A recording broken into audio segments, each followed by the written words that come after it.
ミルトンチャンネルです。今日はこのエブリィに車体に一切穴を開けることなく FF ヒーターを取り付けてみました。その取り付けた映像がこちら。この FF ヒーター、そもそも本体がすでに完成された状態で作られていて、以前私が取り付けた FF ヒーターより格段に短い時間と少ない作業量で DIY できたので、めっちゃ楽しかったです。これまで私は車の下に埋め込むタイプの FF ヒーターを取り付けて使ってきました。この FF ヒーター、暖かくて燃費も良い上に車内を広く使えるのでとても気に入っていたのですが、施工とメンテナンスがとても大変というデメリットがありました。今回は車に穴を一切開けることなく、手軽に設置と撤収が可能な FF ヒーターを Amazon で見つけたので購入してみました。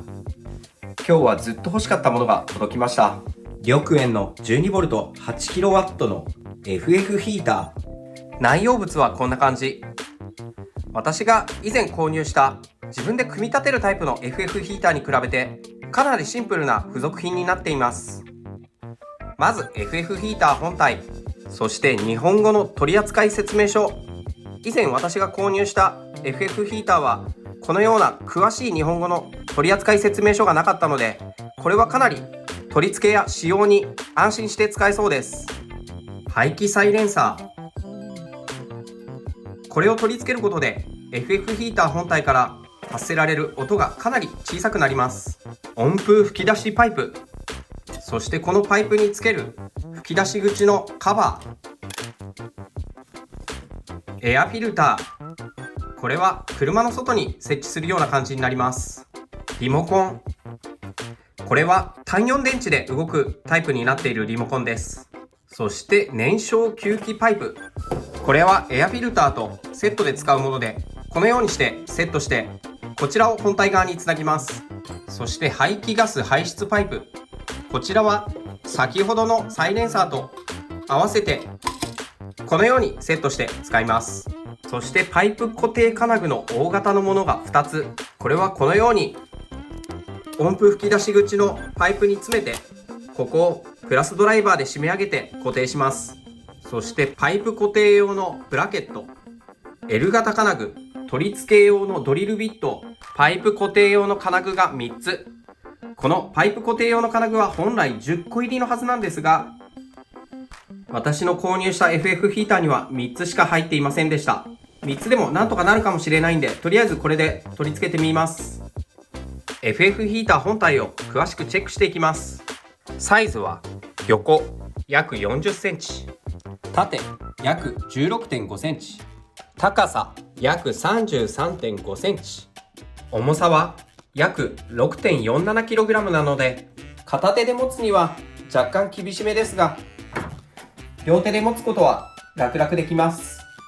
側面を詳しくチェックしていきます。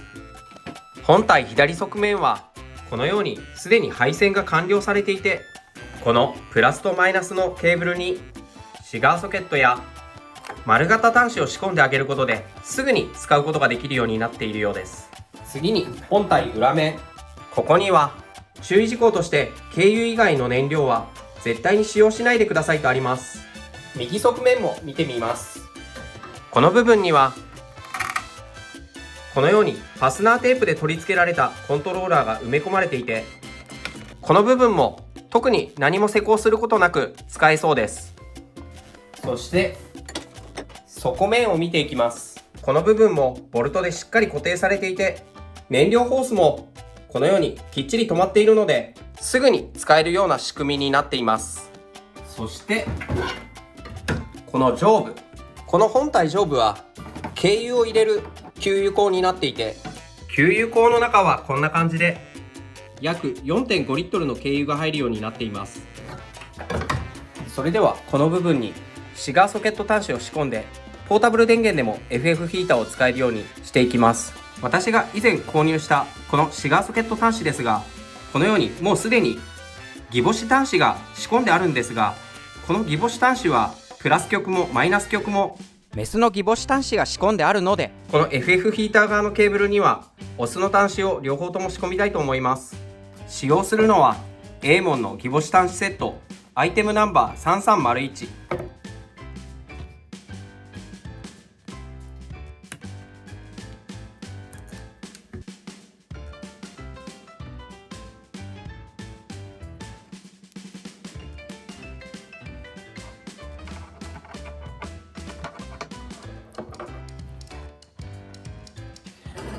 はい、では排気パイプと吸気パイプ両方ともこの FF ヒーターの底に接続してみます。これは先ほどお伝えした取り付けマニュアルのこの部分。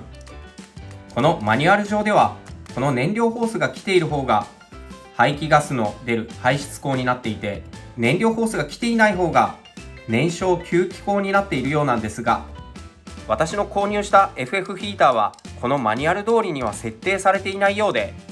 こちらが吸気口となっていて、こちらが排気パイプになっているようです。理由としては、この排気パイプ、こちらの直径がこのように約 2.4 センチなのに対し、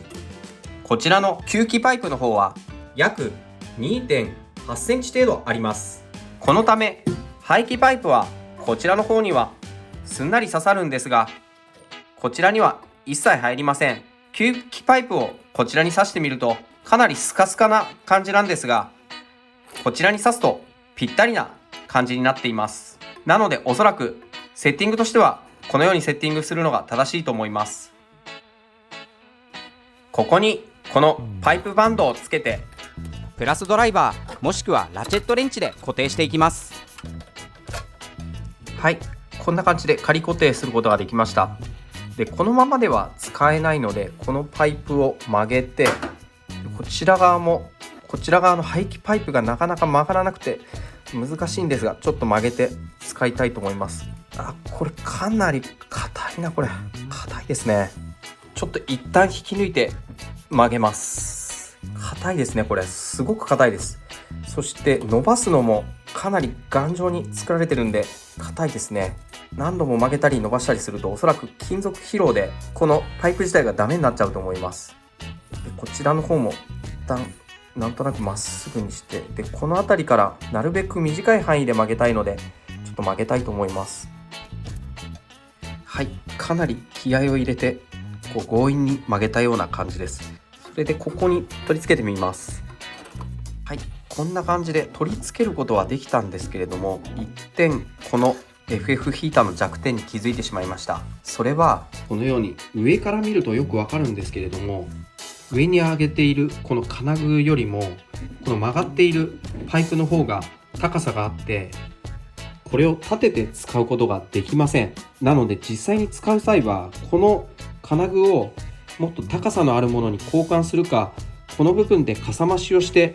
使わないと使えない感じになってます。で実際にこの高さを測ってみるとですね、高さを稼ぐこの金具の部分は 19mm ぐらいしかなくて、これに対しこの曲げられたこのフレキパイプからこの本体までの高さは 7.6 センチぐらいあるので、とてもじゃないですがこれを立てて使うことができません。なので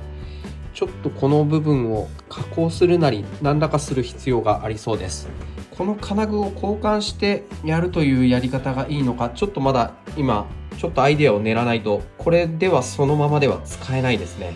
はい、FF ヒーターを実際に車に置いてみました。こんな感じのサイズ感です。そして今回はこの FF ヒーターをこの窓の部分に取り付けようと思っていますので、排気パイプがちょうどこの辺りから出るので、この FF ヒーターを窓の高さぐらいまでかさ上げする必要があります。なので今回はこのダイソーで購入したジョイントラックを使ってこの FF ヒーターのかさ上げをしていきます。使用するラックのパーツはジョイントラック用ポール47センチのもの、そして延長用のジョイントラック38センチのもの、そしてラック固定用の部品、ジョイントラック用のバスケット棚、これはサイズが45センチ ×25 センチ×高さ 6.5 センチのものです。底面に使うのはサイズが45センチ ×25 センチのものを使いたいと思います。ジョイントラックを組み上げていきます。延長のラックをつけていきます。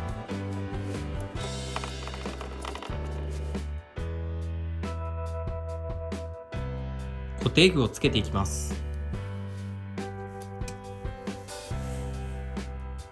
バスケット棚は上から通します。これだけで一応取り付け完了です。ラックがこのように若干ぐらついているので、ぐらつき防止でこの部分にある足、ここはネジ式になっているので、このネジをこのように回してぐらつかないようにします。これでほぼぐらつくことがなくなりました。この2段目のバスケットはこの四角の部分が一辺 2.5 センチなので、特に何も加工しなくてもこのまま通ります。この吸気パイプの方はパイプの直径が 2.8 センチあって、この部分を通せないので、この部分をペンチで広げます。こんな感じでペンチをこのようにやってあげれば簡単にこの部分が広がりました。この部分からパイプを通し FF ヒーターに接続します。FF ヒーターを軽く斜めに傾けて、ホースの固定金具をプラスドライバーで締め上げます。同様に排気パイプも接続して、この部分の固定金具もドライバーで締め上げます。実際に取り付けた感じがこんな感じ。スライドドアを閉めてみると、横から見るとこんな感じで、ちょうどいい感じで外にパイプを出すことができました。あとはこの位置にちょうどぴったりくるサイズの木製の板を取り付けて、この排気パイプと吸気パイプが窓ガラスにつかないように施工すれば、そのまま使えると思います。このセッティングは FF ヒーターが 6kg あるので、このスチールラックの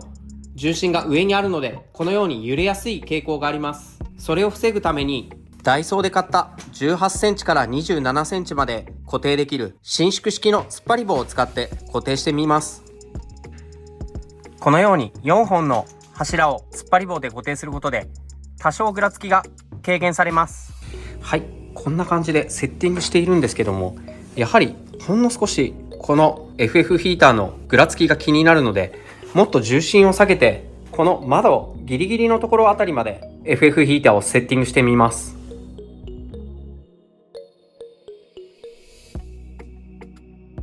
はい、こんな感じでセッティングしてみました。これだとほとんどぐらつかなくなるので、こんな感じでいってみたいと思います。そうするとこの上の延長のポールもいりませんし、この FF ヒーターも安定して使えるので、こちらの方が安全そうです。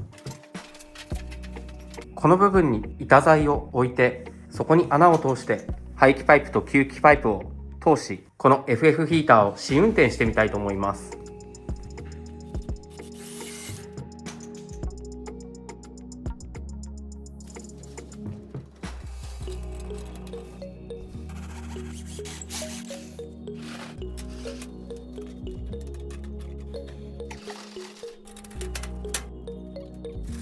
シガーソケットにつないだので、ポータブル電源から電気を取ります。電源が入りました。電源ボタンを押して運転を開始してください。このように日本語の音声で教えてくれるので、とてもわかりやすいです。電源を入れてみます。運転が開始されました。運転を停止する際は再度電源ボタンを押してください。めちゃめちゃわかりやすいです。現在20時47分。ガレージの中の気温はマイナス1度。結構寒いです。カチカチ音がしだしました。まだあったかい空気は出てないんですが、温風吹き出し口のパイプをつなげておきます。あったかい空気が出だしました。結構温風が出るまで早いです。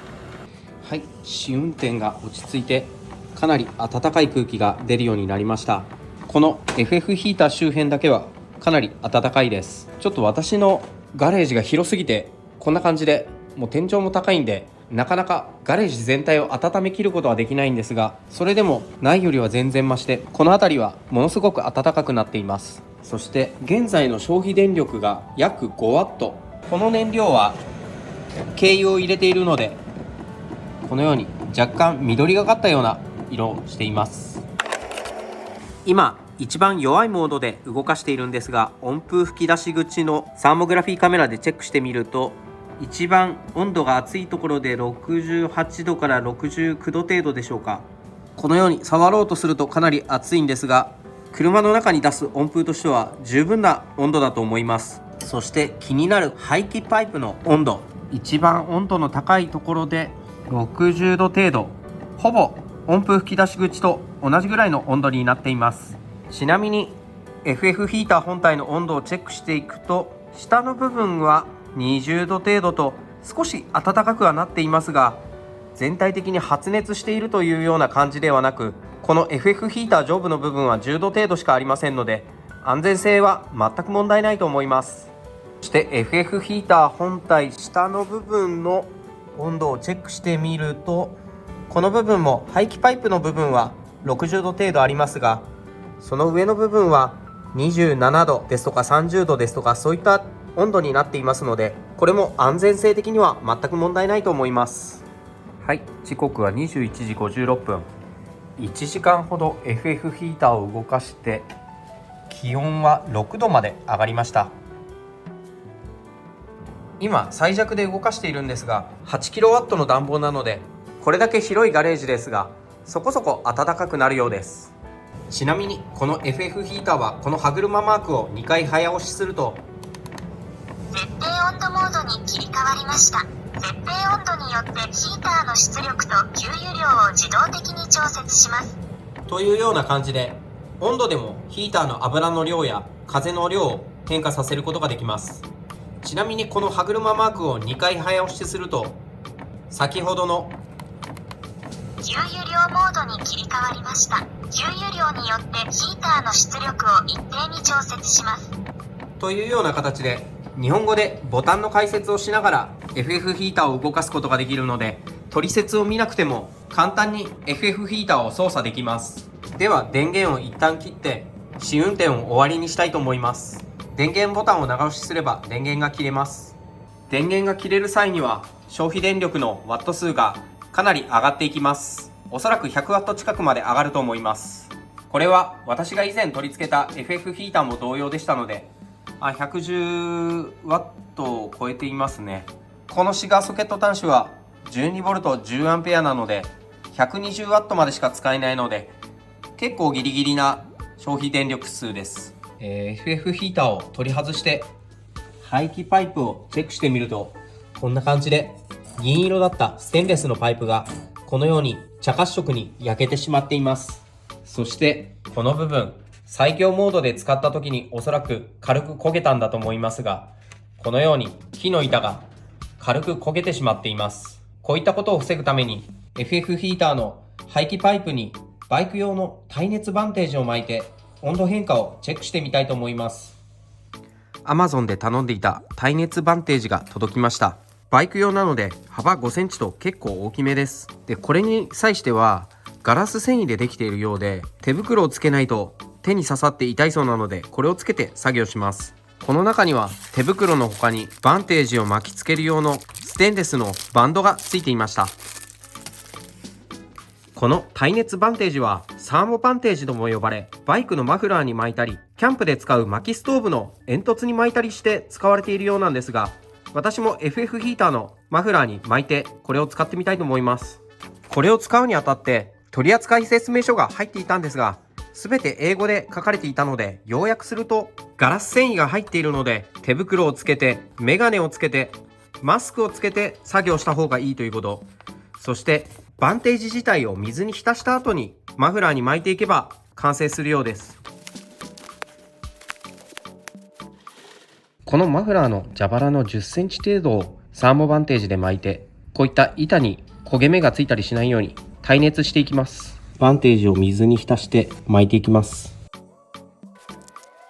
この結束バンド、このように簡単に動いてしまって、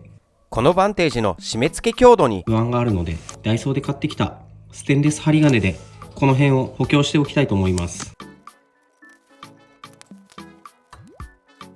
こんな感じで完璧とは言えないと思うんですけども、針金とストラップでぐるぐる巻きにしました。 FF ヒーターを仮設置します。サーモバンテージを巻けたので、これで試運転してみます。試運転から20分ほど経ちました。サーモグラフィーカメラでチェックしてみると、一番高いところで120度とかになってますね。このサーモバンテージ巻いたんですけど、それでもこの部分が120度程度になっています。排気パイプから板を取り外しました。それでこの板の部分なんですけれども、今回は焦げたりはしていないんですけれども、このバンテージを巻いた状態ではあるんですが、やはりこの部分が120度ぐらいまでは熱を持って上がってしまいます。基本的にはこのような板材が着火してしまう温度は400度以上なので問題ないとは思うんですが、このように熱を持ってずっと熱くなったままだと木材が炭化してしまい、通常の発火温度よりも低い100度から280度程度でも火がついてしまうことがあるようです。この木材の部分が加熱されることは火災になる可能性がゼロではないので、これを解決するために別の一手を考えました。そこで見つけたのがこのダイソーの焚き火シート。これはダイソーで300円で売っていました。でこの部分に穴を大きめに開けて、それと同じぐらいの焚き火シートを貼って、その真ん中にこの排気パイプを通そうと思います。そうすればこの木の部分は直接この排気パイプには触れず、焚き火シートだけがこの排気パイプに触れることになるので、おそらくこの木の部分の温度はほとんど上がらない状態で保てると思います。でこのダイソーの焚き火シートなんですけれども、実は先ほどの耐熱バンテージと同じでグラスファイバー製で、素手で触ると肌を傷つける恐れがあるそうなので、先ほどと同様手袋をつけて作業します。焚き火シートを貼る大きさをイメージするために紙コップで型を取りました。板材に合わせてみます。このくらいのサイズ感ならちょうどよく使えそうです。この円をダイソーで購入したコンパスカッターで切っていきます。ちょっと切れるかどうか不安なんですが、とりあえず試してみます。コンパスカッターを大体の大きさに合わせて、円の中心に針を打って焚き火シートを切っていきます。グラスファイバー繊維なのでカッターでうまく切り取れるかかなり不安ではあったんですが、一応完璧ではないんですが綺麗に切り取れました。コンパスカッターなんですけども、下の段が直径を表すミリ数になっていて、上の段が半径を表すようになっています。この商品100円ですが結構使いやすいです。次に私が切りたいのは直径 3.2 センチの穴をこの円の中に開けたいので、ここを 3.2 に合わせてこの部分でしっかり固定してあげれば綺麗に円が切れるようになっているようです。はい、綺麗に切り取れました。板の穴を拡張させていきます。この穴は円よりも小さくなるようにカットします。先ほどは紙コップの上の面をこのように当てて切ったので、今度は下の面をこの部分に当てて印をつけてからカットしていきます。こんな感じで穴を拡大させようと思います。ジグソーでこの円をカットしていきます。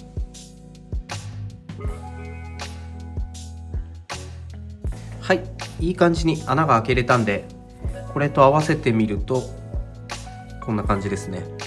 で、木と焚き火シートの間に余白が1センチ程度はあるので、ここに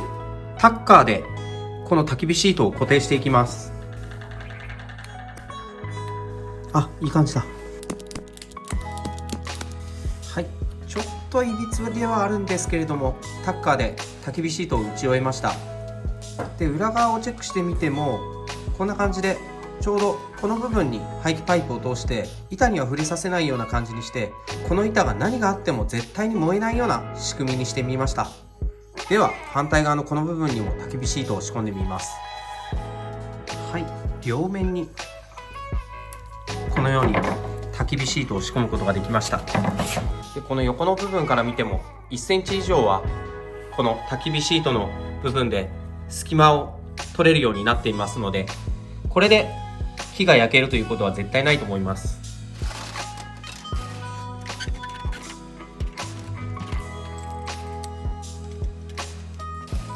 はい、試運転してみたんですけれども、耐熱バンテージの部分は120度ぐらいの温度があるんですが、その上のこの部分はもう手で触れるぐらいの温度で、全然触っても熱くありません。そして念のため温度を測ってみると50度程度になっているので全然熱くないです。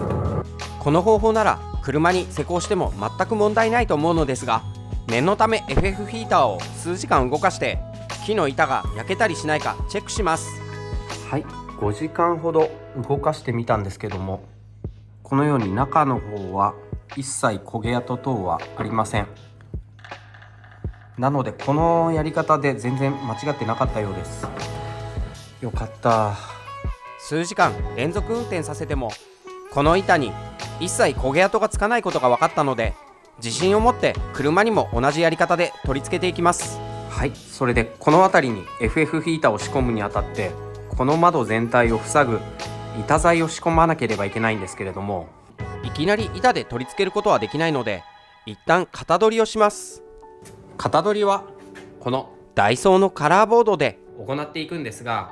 今回はこのカラーボードで型を取った後は薄い板をこのように3枚重ねのような形にして、この部分の隙間に窓を当て込んで、この窓枠と板を固定したいと思います。型取りは一旦軽くドアを開けて、スライドドアの内側から型をはめていきます。次に粘着力がそれほど強くない養生テープをこの裏に貼り付けてマジックで線を引くと型取りがとても楽です。はい、このような感じでカラーボードを貼り付けました。それで内側はこんな感じになっています。上の部分もこのように貼り付けています。ここにマジックで線を引いていきます。これをカッターナイフで少し大きめに切って、これを板に転写していきます。カラーボードをカットできたので、この板に転写していきます。今回はラワンベニヤ 2.5mm というものを買ってみました。板にマジックで印をつけたらジグソーでカットしていきます。はい、1枚目がカットできたので、残りの2枚もカットしていきます。はい、こんな感じで3枚一応この枠に入るようにきれいに切れました。ではこの3枚を木工ボンドで貼り付けていきます。はい、一応重しを乗せたんで、これで乾燥させて窓に取り付けます。接着剤の硬化が終わりました。このように一発で取り付けられなかったので、少しずつ合わない部分をカットしながらこの窓にぴったりフィットするようにさせていきます。この後マジックで印をつけてはジグソーでカットし、車体に合わせていくという作業を繰り返して取り付けていきました。この作業、絵面が最も地味な割に一番大変なんですが、それでも30分程度でぴったり車にフィットする板を取り付けることができました。一応このようにぴったり取り付けることができました。よーく見るとこの辺にちょっと若干ガタつきがあるんですけれども、それでも落ちたり脱落したりするような感じはありません。ここも微妙に隙間が空いてないといえば許容範囲なのかな。これでまだこの板を下から窓を上げてないので、窓を一旦下から上げてみます。そうするともっと強力にこれが絶対落ちてこないような感じで固定できると思うんでやってみます。はい、これでがっつり固定されています。で、下から窓で押されているような感じなので、押したりしてもちょっとやそっとの力では取れません。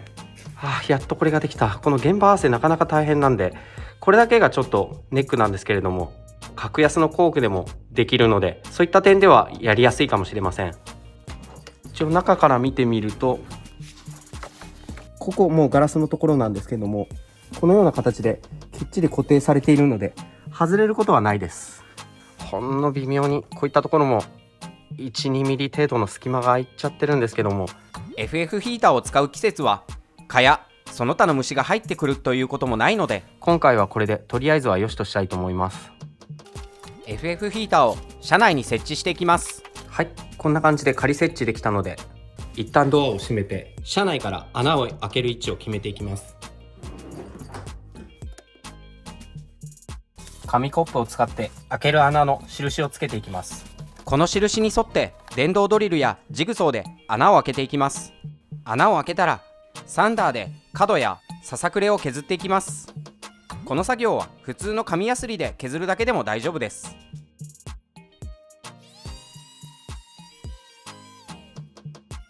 はい、ダイソーの焚き火シートを加工して作ったこの間にかませる断熱材なんですけれども、先ほどと同様手袋をつけてコンパスカッターで切りました。ではここにダイソーのタッカーで留めていきます。このように若干浮いてしまっているところはハンマーで叩いてきれいに打っておきます。この板の反対側にも全く同様の手順でこの焚き火シートの断熱材を貼っていきました。はい、いい感じに加工できたので、これを窓につけていきます。窓枠にうまく固定できたのでリアガラスを下から上げて固定します。こんな感じでほんの3ミリ程度なんですが、下から上にガラスを持ち上げました。これでぴったり隙間なく窓を塞げましたので、あとはこの部分から排気パイプと吸気パイプを通します。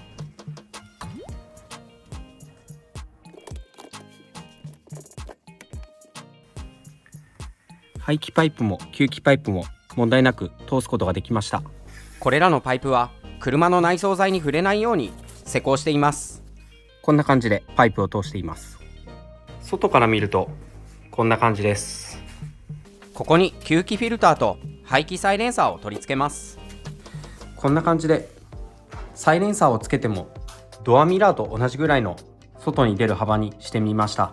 マフラーの中を覗いてみるとこんな感じになっています。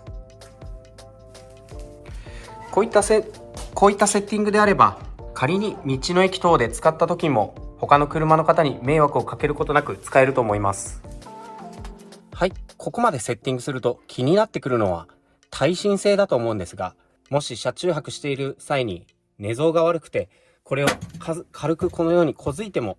倒れないレベルではあるんですが、この FF ヒーターをさらに転倒防止にさせるためにこのような突っ張り棒を使ってみるのも手です。これはダイソーで購入した100円の突っ張り棒なんですが、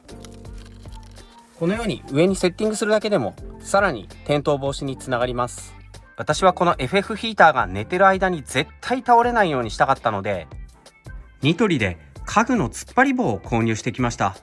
これは耐圧200キロまで耐えられる仕組みになっていて、主に家具に使われる耐震の突っ張り棒になっています。これを FF ヒーターの上にセッティングしてみます。はい、こんな感じで取り付けることができました。これかなり強力で、やはりもうちょっとぶつかったぐらいではほとんど動きません。それで私の車はこのようにちょっとこの天井の部分が斜めに曲がっているような感じになっているので、線でこの天井と FF ヒーターを支えているような感じになってるんですが、かなり頑丈ですね。これだったら寝てる間に誤ってこのような下ですとか FF ヒーターにぶつかったとしても全く問題ないと思います。そして私の車は結構車内が狭いので、この音符吹き出し口のノズルは多分使わなくても大丈夫ですね。このような感じで音符吹き出し口のノズルを使わないで使ってみようと思います。こうすると車内がすっきりしますので、これで車の中で使ってみます。電源が入りました。電源ボタンを押して運転を開始してください。運転が開始されました。コツコツ言って運転が開始されました。いい感じですね。実は私が以前使っていたこの車の下に埋め込んでいる FF ヒーターは、こちらの小型のパワーローム600では FF ヒーターを動かすことができませんでした。そのためいつもこちらのアフェリー 1000W で FF ヒーターを動かしていたんですが、この緑園の FF ヒーターはこの小さいポータブルバッテリーでも動くようです。これはいいですね。現在の時刻は15時8分。今車内の温度は9度なので、これがどれぐらいで20度ぐらいまで暖かくなるか検証します。はい、現在15時36分、10分程度で20度近くまで温度が上がりました。暖かくなるのがかなり早いですね。めちゃめちゃ快適です。 FF ヒーターをこんな感じでセッティングしたおかげで、この下に小さいポータブル電源を収納することができました。これでスペースの無駄遣いをやめれます。はい、今この部分にポータブル電源をセットするというふうに言ってしまったんですが、思いっきりやらかしてしまいました。それはここに排気パイプがあることを忘れていたこと。このポータブル電源の取っ手の部分が一部溶けちゃってます。もう本当にやらかした。まあしょうがないですね。この動画をご覧の皆さんはこういった失敗をしないようにしてください。このポータブル電源の取っ手を溶かすほどの熱量がどれぐらいあるかもサーモグラフィーカメラでチェックしてみます。でこの辺りの部分一帯をサーモグラフィーカメラでチェックしてみるとこんな感じです。一番熱い部分がやはり120度ぐらいいってますね。この排気パイプはやっぱり熱いですね。でその他の部分は、70度程度になっているようなところもあるんですけれども、この金網で保護されているのでこの金網も全然触れちゃいます。でこの下の部分が多少ぬるいぐらいな感じなんですけれども、手で触れないほど熱いわけではないので、そういった意味では安全性的には高いかもしれません。でこのセッティングはこんな感じで車のどこにも触れないような感じになっているので、一応安全といえば安全な感じで使えるとは思います。ただしこういったセッティングはメーカーの推奨には絶対なってないので、ご心配な方はこういったことを DIY でやられるのはやめた方がよろしいかと思います。で緑園の FF ヒーター取り付けマニュアルを読むと、 FF ヒーターのセッティングは床面ですとかそういったところに取り付けるタイプになっていて、このような感じで空中に浮かせるセッティングは特に説明書には書いてないんですが、これはおそらく推奨されない取り付け方だと思うので、もしこの施工をされる方は完全自己責任で取り付けてください。ちなみにこの横の部分もサーモグラフィーカメラで念のためチェックしてみると、一番熱いところはやはり耐熱バンテージを巻いたところあたりが120度程度になってるんですけども、それ以外はこのように90度ですとかそういった感じになっています。こんな感じですね。この辺も80度程度。この排熱パイプに何かを触れさせなければそれほど火災ですとか物が溶けたりするようなことはないと思います。そしてこの温風吹き出し口の部分も温度を測ってみます。100度近くいってますね。一番熱いところは100度近くいったりしますね。瞬間的なんですが一番熱いところは100度近くいったりします。なのでこの手前は結構熱いんですが、それでも暖かい空気がすごい出るのでこれはありがたいですね。ちなみに車外のこの部分の温度をサーモグラフィーカメラでチェックしてみると、この排気パイプの一番熱いところで100度程度、排気パイプの先端の部分に至っては150程度を示しています。かなり熱いです。この耐熱バンテージの部分は120度程度を指している部分もあるんですが、焚き火シートの部分は40度程度しかなく、このように手で触っても全然熱くないです。なのでこの板が燃えるといったようなことは絶対ないと思います。全然熱くないです。この FF ヒーターをセッティングしたまま食事等ができるか一応検証してみます。テーブルをセッティングするとこんな感じ。この感じなら FF ヒーターがセッティングされていても問題なく食事や調理が車内で楽しめます。 FF ヒーターを動かしながらでもベッドや布団のセッティングが問題なくできます。このセルタンのマットレスと併用すればこの部分にかなりスペースがあるので、この FF ヒーターを設置しても特に圧迫感を感じることはありません。排気もこのようにきれいに外に流せていますし、このようながっちりした突っ張り棒をつけていますので、個人的にはこのセッティングで FF ヒーターをつけたまま就寝をしても全く問題がないと思います。布団やベッドを片付ける際も FF ヒーターが邪魔になることなく片付け作業ができます。ちなみにこの FF ヒーター、車体をこのように無理やり揺らしたりしてもびくともしないので、やはりこの固定方法はある一定の効果があると思います。そして1点だけこの FF ヒーターの使用に関して注意点としては、このような一酸化炭素検知器を必ず置くようにしてください。そもそもこの手の FF ヒーターは車の排気ガスに比べて100分の1程度の一酸化炭素しか吐き出さないんですが、それでも一酸化炭素の濃度が全くないわけではありません。車の排気ガスやカセットコンロに比べればかなり少ない一酸化炭素の排出量ではあるんですが、全くないわけではないので、こういった2000円程度の一酸化炭素検知器があると安心です。この一酸化炭素検知器は一酸化炭素濃度がある一定以上になると、このようにかなり大きな音量でアラームを鳴らしてくれますので、安全のためにももし FF ヒーターを車内で使われる際は一酸化炭素検知器を取り付けすることをお勧めします。これに加えてこのような消火器スプレーを備えておくとさらに安心です。次にこの FF ヒーターの撤去法について考えてみました。おそらくこういった形でセッティングしたままで車で移動される方はほとんどいないと思うので、こちらの撤去とセッティングが意外と簡単にできるっていうところをお見せしたいと思います。まず耐震突っ張りポールを外します。次にこの FF ヒーターの撤収にはこのダイソーの別途した収納ケースワイド蓋付き500円を使うととても簡単に撤収できます。まず FF ヒーターの電源を切って、こういった排気パイプが手で触れるぐらいまでに FF ヒーターを冷やします。次にこういった長めのラチェットレンチやプラスドライバーを使ってこの部分の結束バンドを外していきます。固定バンドのネジが緩んだら排気パイプを手で持って下に引き抜きます。金網があるせいでうまく映像は撮れていませんが、この排気パイプは簡単に引き抜くことができます。排気パイプが外れたら吸気パイプも同じように外します。吸気パイプは FF ヒーターを矢印の部分のバスケットに引っ掛けて外すと外しやすいです。これで FF ヒーターとパイプが外れたので床に置けるようになります。次にこの固定金具を外したら下から排気パイプを抜き取って、こちらの吸気パイプもこのバスケットから外します。次に車外に出てエアフィルターと排気パイプのサイレンサーを撤去して回収します。この後車内に戻り、この収納バスケットはこういったダイソーに売っているゴムハンマーで下から叩くと簡単に取り外せます。この下の段のエレクターラックもゴムハンマーで叩いて外します。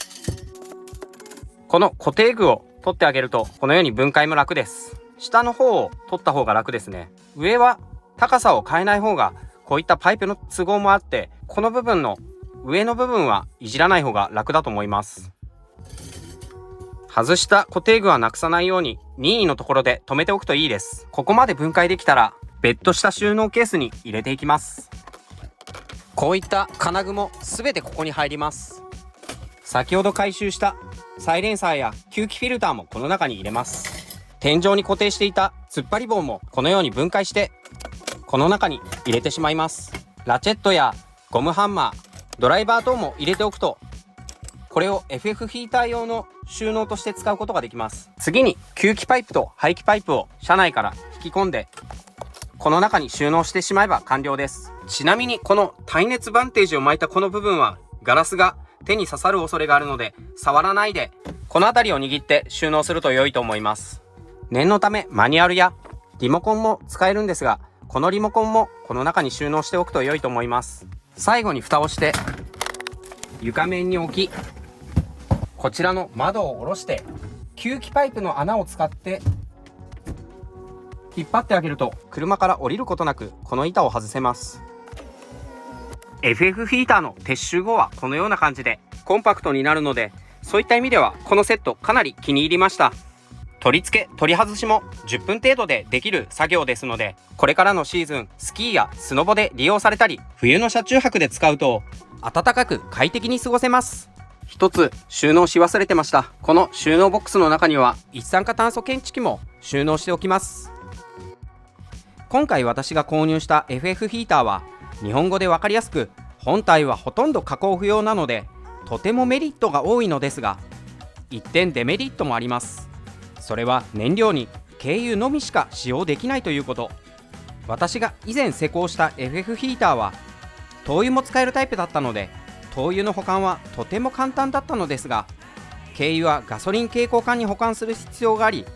給油の際もセルフのガソリンスタンドは使えず、ガソリンスタンドの店員さんに給油してもらう必要があります。またガソリン税もかかるため価格も1リットルあたり灯油に比べて32円高くなります。実は灯油と軽油はほぼ同じ成分でケロシンというものを主体に作られているのですが、今回のような FF ヒーターはディーゼルエンジンのような緻密な機構になっていないので、もしかしたら灯油も使えるかもしれないと思い購入後緑園に問い合わせてみたのですが、下記のような回答が返ってきました。長いので要約すると、他社製品で灯油が使えることも知ってはいるが本来の能力を発揮できる保証がないことと、灯油を使って万が一何らかの損害があっても緑園では一切の責任が負えないので、軽油以外の燃料は絶対に使わないようにと返答がありました。